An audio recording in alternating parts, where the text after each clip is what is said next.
नमस्कार साथियों। आज हम बात करने वाले हैं कंपोजिशन की और फिर उससे एक पैराग्राफ मिलेगा जिसके से अपन सीखेंगे कि पैराग्राफ कैसे लिखा जाता है और इससे अपन एक्चुअल में ये है क्या। तो देखो बेटा, जो कंपोजिशन होता है ना, कंपोजिशन का मतलब ही होता है कुछ दो चीज़ किसी को मिलाना, मतलब मिलाकर लिखना।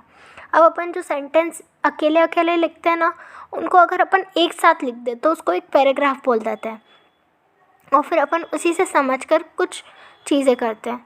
अब जैसे यहाँ पे लिखा है, read the paragraph about Arpita given below. Arpita के बारे में कुछ बातें लिखी हुई हैं।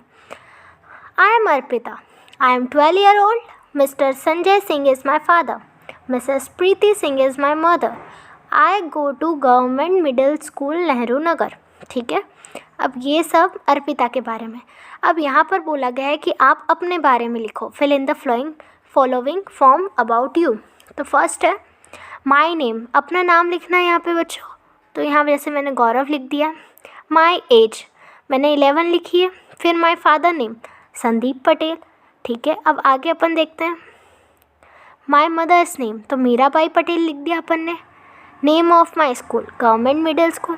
यहाँ पे अपने को अपनी जानकारी लिखनी है। ठीक है, फिर अब अपने से बोला है यहाँ पे कि now right A small paragraph about you. जैसे अर्पिता ने अपने बारे में लिखा था पूरा, ऐसा आपको लिखना है। अब आपको क्या करना है कि ये जो लिखा हुआ है सब कुछ ऐसे वैसे ही लिखना है।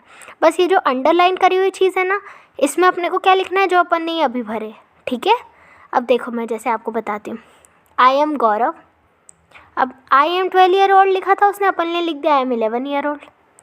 Mister Sanjay Singh is my father, तो Mr Sandeep Patel is my father. Mrs Preeti Singh is my mother, तो Mrs Mirabai Patel is my mother. I go to government middle school Nehru Nagar, मैंने लिख दिया I go to government middle school. Okay, ऐसे करके अपना पूरा पैराग्राफ बन जाएगा, अपना एक इंट्रोडक्शन हो जाएगा। ठीक है, चलिए अब पैराग्राफ होता क्या है। इसमें ना अपन छोटे छोटे सेंटेंस जो रहते हैं, वाक्य, उनको एक क्रम में सजाते हैं जिससे कि कुछ अर्थ निकले, कोई रिलेटेड टॉपिक, एक ही टॉपिक पे। जैसे इसमें सब अर्पिता के बारे में था या सब कुछ अपने बारे में था, तो अपन ने एक ऐसा लगाया कि जिससे कुछ पता चले। इन्हीं को अपन पैराग्राफ बोलते हैं।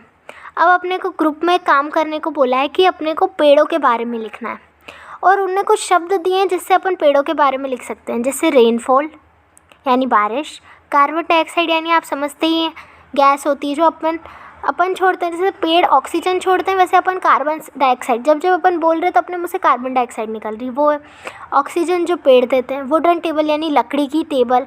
पेंसिल यानी देखो अपन पेंसिल से जो लिखते हैं ना, वो लकड़ी की, वो भी पेड़ों से मिलती है। पेपर जिस पे अपन लिख रहे हैं वो भी पेपर भी पेड़ों से ही निकलता है, उसकी लुगदी से। फिर मेडिसिन, दवाइयाँ भी अपन पेड़ों से लेते हैं कि नहीं, हल्दी वगैरह दवाई ही है ना। फिर फर्नीचर यानी जो फर्नीचर रहता है अपने घर का। अब अपन को उस पर एक पैराग्राफ लिखना है। चलो शुरू करते हैं।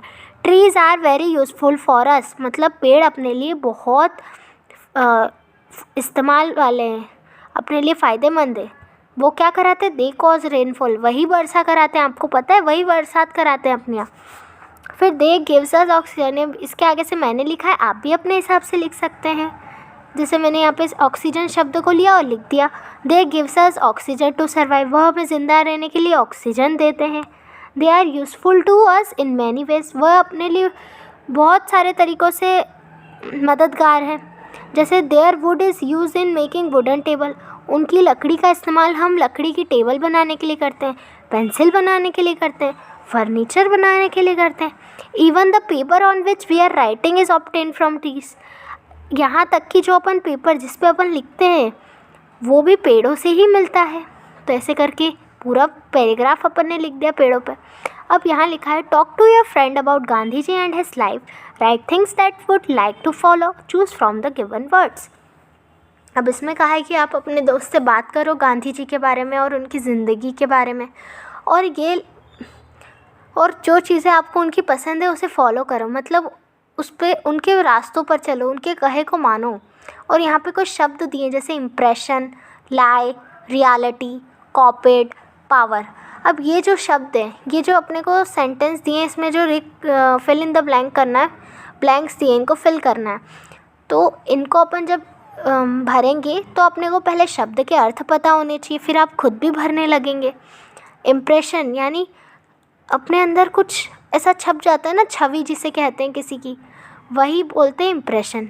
लाई यानी झूठ, रियलिटी यानी सच्चाई, कॉपीड यानी उनकी नकल करना, पावर यानी ताकत। तो आइए मैं आपको वाक्य बताती जाती हूँ, आपको जो अर्थ लग रहा है आप खुद भी भर पाएंगे।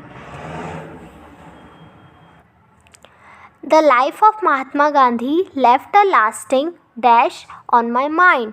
मतलब महात्मा गांधी जी की जो ज़िंदगी है वह मेरे दिमाग में क्या छोड़ गई है? छवि। तो इम्प्रेशन शब्द यहाँ पे इस्तेमाल होगा, है ना। फिर अब देखते हैं अपन, till today Gandhi ji is a living dash for Indians. अभी तक भी गांधी जी जो हैं वो अपने लिए, भारतीयों के लिए क्या है? जिंदा क्या है? सच्चाई है। समझ रहे हो? इसलिए अपन ने यहाँ पे रियलिटी इस्तेमाल किया। He is an example to be dash. वह एक एग्जाम्पल है जिसे क्या करना चाहिए? अपने को नकल करना चाहिए, उनके रास्तों पे चलना चाहिए, उनके कहे को मानना चाहिए, यानी उनकी नकल करनी चाहिए। उसकी एग्जाम्पल है वो। He did not remember having told a dash during his school days. आपको पता है उनको खुद नहीं मालूम कि कभी उनने अपने स्कूली दिनों में झूठ बोला है। उनको आज तक याद नहीं है, मतलब वो झूठ नहीं बोलते थे कभी भी। ही डिड नॉट, उनको याद ही नहीं ऐसा। तो यहाँ क्या आएगा? लाई। लाई यानी झूठ बोलना। He taught us the dash of non violence and non cooperation. उन्हें हमको क्या बताया? नॉन वायलेंस यानी वायलेंस यानी ये खून खराबा और ये जो भी अत्याचार होता है इसको बोलते हैं वायलेंस। और नॉन वायलेंस यानी अहिंसावादक, यानी जो ऐसे अहिंसा नहीं करते थे, लड़ाई झगड़ा मारा कुटी ऐसे काम उनको पसंद नहीं थे। एंड नॉन कोऑपरेशन, कोऑपरेशन यानी सबके साथ जुट के काम करना।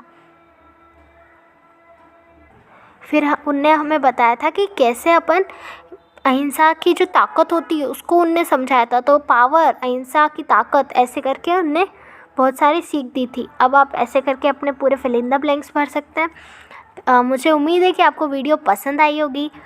तो फिर अब मिलते हैं अपन अगली वीडियो में, तब तक के लिए ओके बाय।